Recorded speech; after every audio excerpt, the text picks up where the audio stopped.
para abordar el tema de las relaciones entre el desarrollo político, desarrollo económico, crecimiento económico, las distinciones, podríamos decir, entre crecimiento, desarrollo y progreso, y la secuencia, si debe venir primero el desarrollo político y después el desarrollo económico, una discusión que se dio mucho en los finales de los 80 y principios de los 90, o si es al revés. Para tratar todos estos temas, hoy tenemos de invitado al doctor Mariano Grondona, que acaba de lanzar un libro que aborda un poco, que versa sobre todas estas cuestiones, cuyo título es justamente El desarrollo político, y lo hacemos en su propia casa. Desde ya le agradecemos que nos haya recibido. Vamos al corte y enseguida Juan José inicia el diálogo con el doctor Grondona.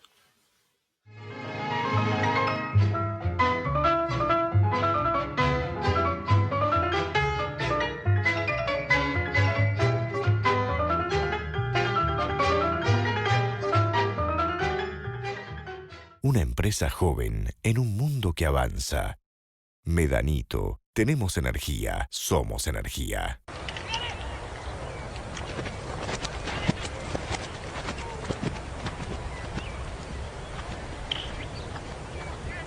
Créditos hipotecarios del Banco Ciudad. 20 años cuota fija y los últimos 3 años de regalo. Informate 0822 20400, www.bancociudad.com.ar o en cualquiera de nuestras sucursales.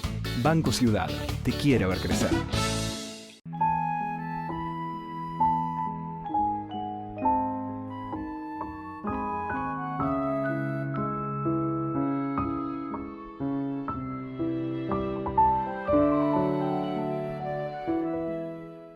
UCES, la excelencia, un compromiso.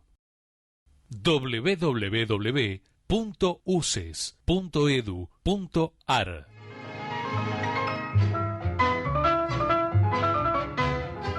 Juan José, está formulada la introducción, te invito a abrir el tema.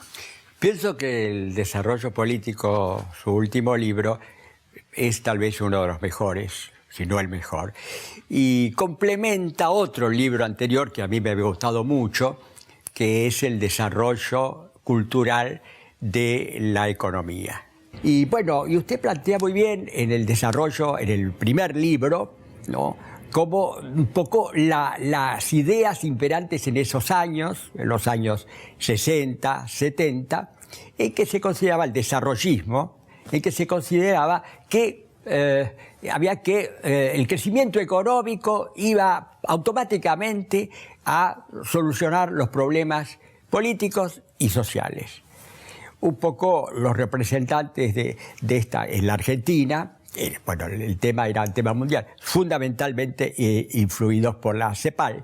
En la Argentina hubo dos intentos, uno civil, que fue el de Frondizi, muy borrador prácticamente porque no tuvo escaso tiempo de realizar nada y escaso poder también, y el de Onganía también desde el punto de vista de una dictadura militar.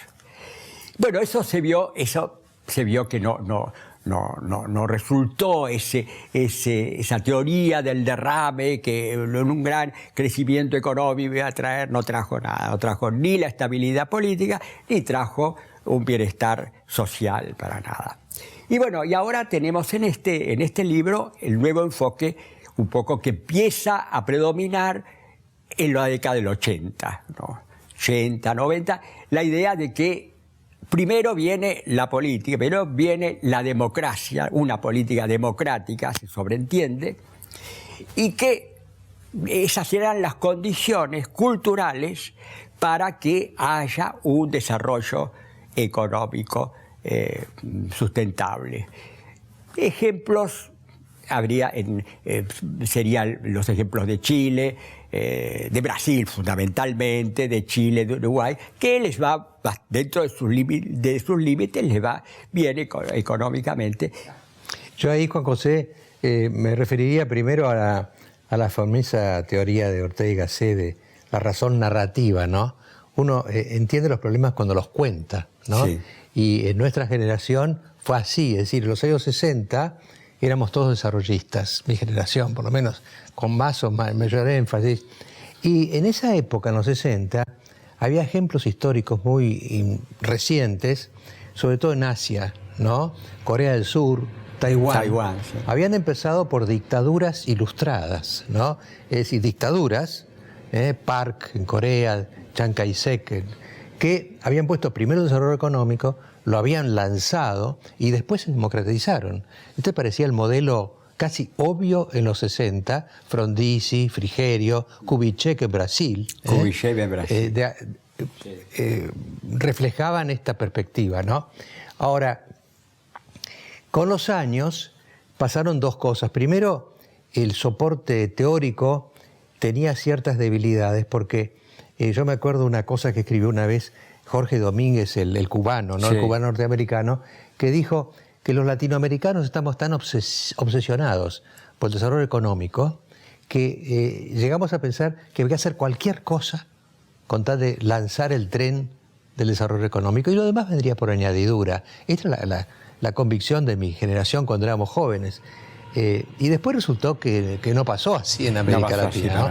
Quizá el único intento ortodoxo del desarrollismo fue Pinochet en Chile, ¿no? Es decir, un lanzamiento en el esquema económico congruente y finalmente Chile pasó a la democracia, ¿no? Como hizo Corea del Sur, como hizo Taiwán. Sí, pero otros no. China, por ejemplo. Claro, exacto. Claro, y Franco tampoco. Claro. Franco, Sí, sí, en los últimos tiempos, sí. Y bueno, y nosotros, lo que pasó en los años 80, como usted dice muy bien, José, es que empezaron a aparecer modelos inversos. ¿No? Brasil, Uruguay, Chile, se dieron por lo pronto esquemas políticos de desarrollo. Yo querría resaltar acá el caso de Fernando Henrique Cardoso, que fue que sostuvo el sistema en Brasil, armó un sistema político, ¿no? Y por sistema político, algo muy simple, la alternancia entre dos partidos democráticos, con presidentes que no quieren quedarse para siempre. Sí, Entonces, simplemente eso. Fundamental. Entonces, Cardoso tuvo 2 periodos, ¿no? Y después vino Lula con sus 2 periodos. Y Lula con 87% de aprobación resistió la tentación del tercer periodo. Ahora, doctor, un par de aclaraciones. En cuanto a lo de Chile, ¿hasta qué punto esa salida política no tuvo que ver también con una ola democrática de la zona? Y si eso no hubiera existido, Pinochet quizá habría continuado, ¿no? Es decir, quizá ningún régimen dictatorial finalmente lo que quiere es el monopolio y el monopolio para siempre, ¿no? O sea que esa idea de primero desarrollo económico y después político es casi utópica. Usted recuerda que Onganía también hablaba del tiempo económico, el tiempo social y el tiempo político, al cual no llegó nunca, seguramente, ¿no? Sí, no llegó nunca. Pero nosotros, yo me hago la autocrítica acá, en mi generación tuvimos una tentación militarista, porque hay un documento que yo siempre menciono. Por esos años, el vicepresidente de Nixon, Nelson Rockefeller, hizo una gira por América Latina, ¿no? Y produjo un informe. Y en ese informe decía, directamente lo tengo acá, que la clase militar puede ser más eficiente para los primeros pasos del desarrollo económico, ¿no? Bueno, eso es la creencia de los años 60. Sí, bueno, el propio Perón, en el libro de Verón y Sigal, se ve como Perón en los primeros años tenía la idea de que los militares eran mucho más eficientes y menos corruptos que los políticos, ¿no? Bueno, eso ya se disolvió, digamos, terminó. Inclusive nosotros... La prueba por lo contrario. Algo anecdótico, ¿no? Mi gran maestro político fue Rodolfo Martínez, que era ministro del Interior en la época de Guido. Era el viceministro. Y yo era el viceministro de la única vez que estuve en el gobierno. Yo me acuerdo con Rodolfo Martínez, esta es una anécdota que casi da vergüenza contarla. Lo íbamos a ver a Onganía, porque Onganía era el hombre fuerte en ese momento, sí. ¿No? Era el que había ganado la guerra de azules colorados y demás. Y lo veíamos, y Rodolfo Martínez, yo lo he visto darle libros de Maritain a Onganía. ¿Se da cuenta de la locura nuestra? No de Onganía ni de Maritain, sino nuestra, de pensar que íbamos a... Y Onganía se miraba en el espejo de Franco, no se miraba en el espejo de De Gaulle. De Gaulle era el gran modelo para nosotros, o de Oliveira Salazar. Claro, había tomado el poder De Gaulle por un golpe, los paracaidistas, pero después fundó el sistema. O sea, De Gaulle era un bonapartista democrático. Y estos eran bonapartistas. Y después hay una frase de De Gaulle buenísima que yo por ahí cito en el libro. Cuando De Gaulle arma su sistema político en el 58 y pasa a la próxima República Francesa, le pregunta a un periodista, con algún resabio desarrollista, general le dice, ¿y la economía? Y De Gaulle le contesta, l'économie, ça va. Sí. Es decir, usted tiene el sistema político, vienen las inversiones, ocurre, no hay que preocuparse demasiado. Es muy interesante esta cuestión, parecería que estamos convencidos ahora de que el desarrollo político es primero, como por añadidura viene lo económico. Ahora tenemos casos como Brasil, como mencionaba usted, doctor, en donde esto evidentemente ha cuajado, ha funcionado, y otros casos en donde el desarrollo político inicial deriva, podríamos decir, entra en una especie de declive populista. Si los gobernantes para ganar votos deciden regalar cosas, la gente no es tonta, no es tonta en un sentido inmediato, le dan cosas y vota al que le da cosas.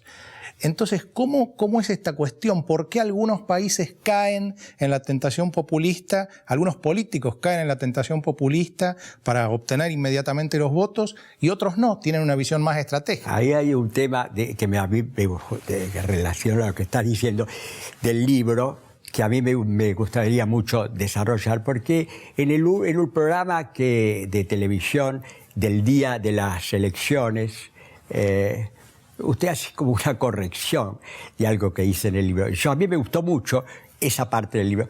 Cuando se habla de las dos formas, de las dos concepciones, la concepción liberal de Locke y la concepción democrática radical de Rousseau. La concepción de Locke considera de que la sociedad está compuesta de individuos, un individuo un voto. Y que hay diversidad de posiciones contradictorias. ¿Quién va a gobernar? Y va a gobernar los que consiguen la mayoría. Pero eso no significa que la minoría respetará el resultado, respetará a la mayoría, pero de ninguna manera tiene por qué estar convencida de que esa mayoría tiene la razón. Eso me parece que es extraordinario. Yo estoy totalmente de acuerdo con Locke en ese aspecto. En cambio está la otra posición, que es la de Rousseau, con la voluntad general, según la cual la mayoría representaría realmente la verdad, porque ese como sería el alma del pueblo. Y esta segunda posición es la posición de lo que hoy llamaríamos populismo. Es la posición que cree en un ser nacional, en el alma del pueblo, es decir, en una entidad supraindividual. Yo estoy totalmente de acuerdo. Usted en el libro, Rafael es crítico de Rousseau. Y en el programa de ese día de las elecciones, seguramente por el entusiasmo, la confusión que había ese día, dijo que no sabía si tenía que corregir esa parte. Sí, yo empecé como a revalorizarlo a Rousseau, que es mi manera de absorber el impacto electoral. El impacto electoral, yo me di cuenta, pero yo creo que usted tiene que seguir. Su libro es mejor, su libro es mejor. Claro. Ahora, ahí, por ejemplo, que ustedes hablaron de Chile, usted mencionaba, Marcelo, el tema de Chile y de Pinochet y demás. Hay una figura trascendental en Chile, así como fue Cardoso en Brasil, ¿no? Que fue Patricio Aylwin. Aylwin. Patricio Aylwin es el primer presidente de Chile después de Pinochet, ¿no? Es decir, es el Alfonsín de Pinochet. Y Patricio Aylwin llega al poder con una cláusula constitucional que limitaba su mandato a 4 años sin reelección. Cuando terminó sus 4 años, Aylwin, hubo un movimiento, había sido tan buen gobernante, que hubo un movimiento importante para cambiar la Constitución y hacerlo reelegir. Y lo fueron a ver a Aylwin, a la Casa de la Moneda, y lo sacó zumbando. Y les dijo una cosa que quedó en la historia de Chile. Le dijo, miren, yo juré por 4 años, y mi juramento es mi contrato. Sí, buena frase. Esta frase, ¿no? Y a partir de ahí, nadie en Chile ha osado pretender la reelección. Todos los presidentes han sido de un periodo, porque eso es como Washington con Estados Unidos. Sí. Esos ejemplos marcan un país, ¿no? Entonces, después vinieron presidentes como Lagos, ¿no? Bachelet, presidentes de un gran nivel, con gran popularidad, que sin embargo, cuando venció el plazo, ¿no? Ahora, me gustaría que reflexionaran, Juan José y Mariano, sobre esta cuestión de por qué hay países, está en el, para decirlo un poco risueñamente, está en el alma de los argentinos esa cosa de inclinarnos al populismo, y no está en el alma de los brasileños. Bueno, no ¿Cómo te es la olvides cosa? que la historia es una combinación de necesidad y azar. Ahora, para marcar, Juan José y Marcelo, la diferencia entre los brasileños y los argentinos fue anterior inclusive a Cardoso, porque el militarismo brasileño fue más efectivo que el militarismo argentino. Porque fíjese los brasileños, ellos toman el poder en el 64 con Castelo Branco, ¿no? Y empiezan a crecer al 10%, como locos, ¿no? Pero ¿qué hacen los brasileños? Primero, no militarizan todo, sino que el ejército se guarda una última palabra y van pasando de presidente militar a otro, pero con mucha presencia civil, con cámaras, como elecciones municipales, con una cantidad de cosas, y siguen creciendo. En la Argentina, a mí me parece, inevitable, íbamos a caer en el peronismo, era inevitable, los militares argentinos tenían el retrato de Perón en la cabeza. Claro. Entonces, cada uno de ellos quiso ser un nuevo Perón, ¿no? Entonces, hay una anécdota famosa de Perón. ¿Se acuerda que Lanuse le mandaba a un coronel Cornicelli, que era el representante de él frente a Perón en Madrid, ¿no? Entonces, un día dicen, ¿no?, que Perón lo saca del brazo así a Cornicelli y le dice: pero dígame, Cornicelli, ¿qué quiere Lanuse? Y Cornicelli le dice: general, quiere ser presidente. Él quería decir presidente electoral, que era lo que soñaban ellos, Elegido. porque era presidente. Era presidente. Como después también lo Perón quiso le dice, Macera, ¿no? Perón, con esa sutileza que tenía, dice: yo soy una persona muy mal informada, no ella. Todo el mensaje que vi ahí era como decirle: aproveche que es ahora, porque electoralmente no tienen... ¿Se acuerda de Ezequiel Martínez, los candidatos de Lanús? Es decir, esta idea los fascinó a los militares argentinos y les impidió hacer el juego que hicieron los brasileños, que estuvieron con menos intensidad y se fueron replegando ordenadamente, ¿no? La democracia es un sistema de aprendizaje. Entonces la democracia es lenta, inexorablemente. Yo creo que mismo el pueblo argentino está como asimilando cosas, cambiando de una elección a la otra. En cambio la autocracia es como un atajo. Usted viene un general Onganía, pone todo el mundo en su lugar, lanza una política. Lo que pasa es que la política no dura, no es sustentable. Rodolfo Martínez también con ironía me decía a mí en las épocas militares: mire, Mariano, me decía, no hay que criticar tanto a los militares, porque después de cada revolución, cuando se frustran, llaman a elecciones. Entonces, había una ambivalencia en el sistema constante, ¿no? Usted, Mariano, varias veces mencionó a Onganía acá en el curso de la charla y usted ha hecho alguna vez alguna autocrítica respecto de su postura en aquel momento, respecto como que tenía alguna ilusión. Sí, yo creo que lo que más influyó, por lo menos en mí, en muchos, era el modelo brasileño del 64, que una cosa así como un relámpago. Entonces, cuesta enseñárselo a los jóvenes esto. En los años 60 la Argentina era más que Brasil. Parece mentira decirlo, porque lo miran a uno como loco. Sí. ¿No? Pero en esos años... El primer país de América Latina. La desesperación nuestra es que se nos iba a Brasil. Es una desesperación terrible. Es decir, los brasileños están creciendo más rápido y nos están pasando. Nos pasaron también porque Estados Unidos se inclinó a Brasil con la Segunda Guerra, es otro tema, ¿no? Pero entonces la desesperación era tomar atajos. Entonces cuando apareció que Onganía mandaba, sobre todo, uno dijo, bueno... ¿Cómo ver en un militar más o menos nacionalista, un líder liberal? ¿Cómo era la cosa? No, porque, bueno, ahí fue la ingenuidad nuestra, creer que podíamos convertirlo a Onganía. Es lo de Platón con Dionisio de Siracusa, que creyó que al dictador se lo podía convertir en un estadista a través de la educación, ¿no? Y esto fue un profundo error, porque la lógica hubiera sido no aprobar el golpe del 66 y seguir con Ilia y seguir con los radicales y seguir con la democracia y con la república, pero que son lentas. Yo creo que más o menos como la ilusión de los montoneros respecto de Perón. Claro, también lo quisieron apurar. Un autoengaño. Lo que los montoneros no han podido asimilar es cómo Perón los engañó. Sí, lo sé. Tienen una soberbia, ellos son intelectuales. autoengañaron Al viejo también. lo iban a... Y el viejo lo manejó a ellos como quiso, ¿no? Los usó cuando lo necesitó y los echó de la plaza cuando no lo necesitó, ¿no? No, y además el invento de la figura de Evita. Cuando los motoreros fueron a hablar con Delia de Parodi, que era una militante que la había muy cercana a Evita, Sí, y le cómo empezaron no. a hablar de Evita revolucionaria y que sería montonera, y ella los escuchó y le dijo, sí, pero Evita no era para nada eso.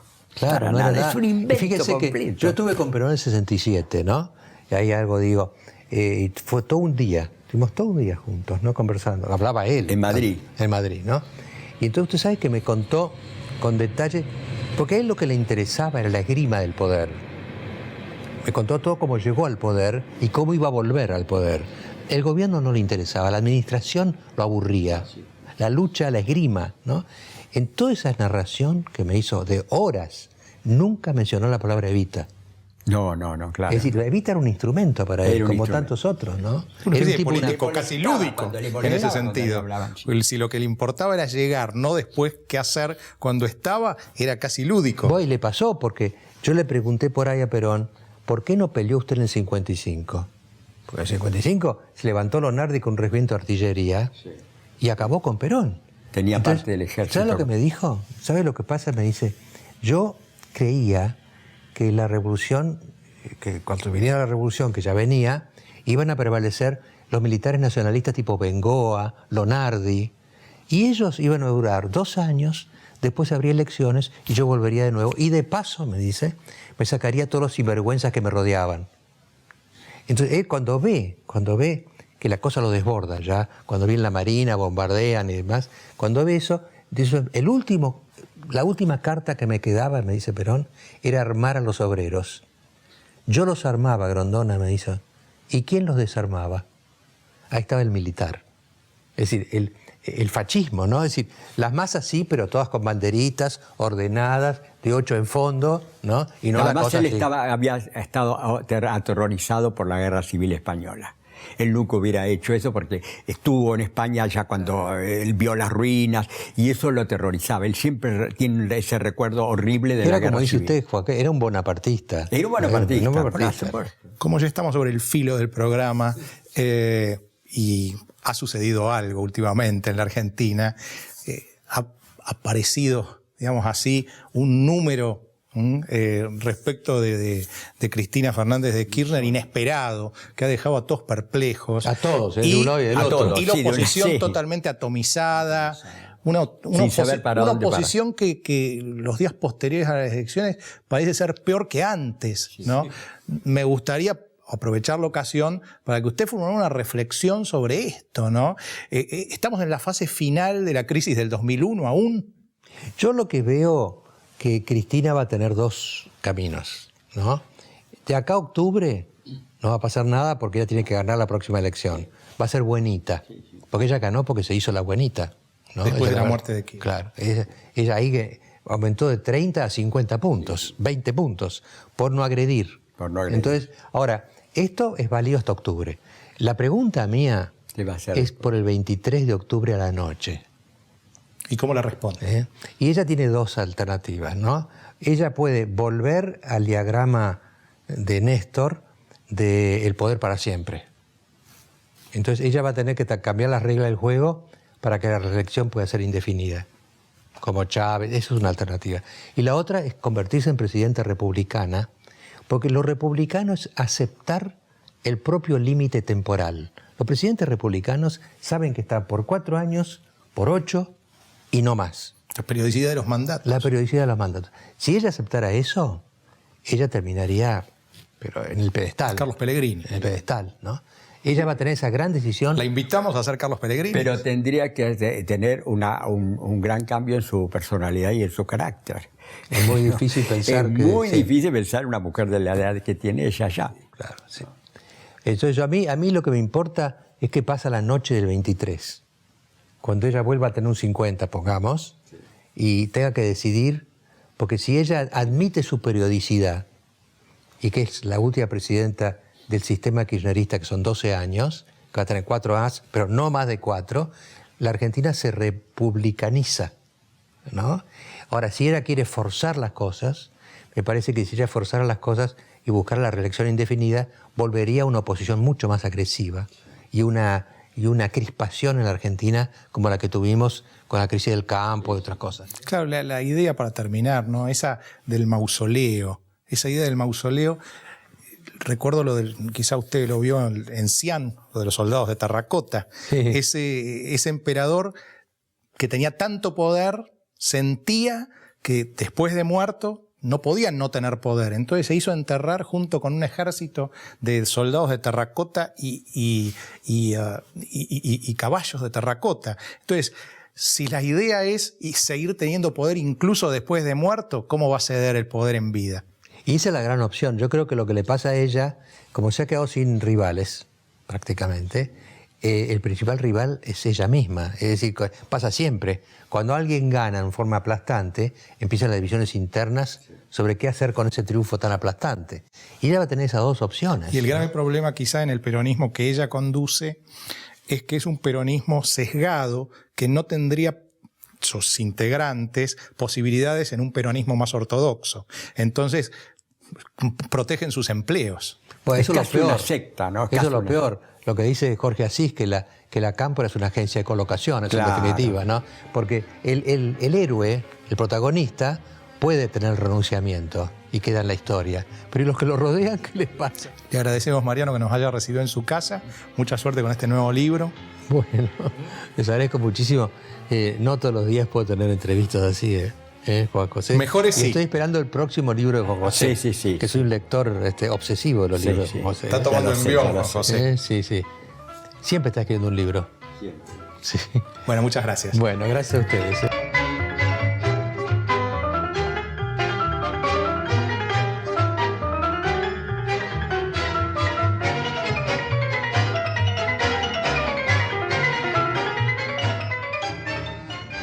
Una empresa joven en un mundo que avanza. Medanito, tenemos energía, somos energía.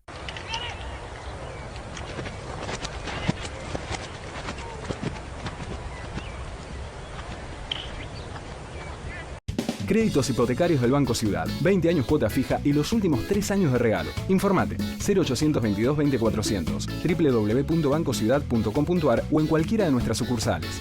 Banco Ciudad. Te quiere ver crecer.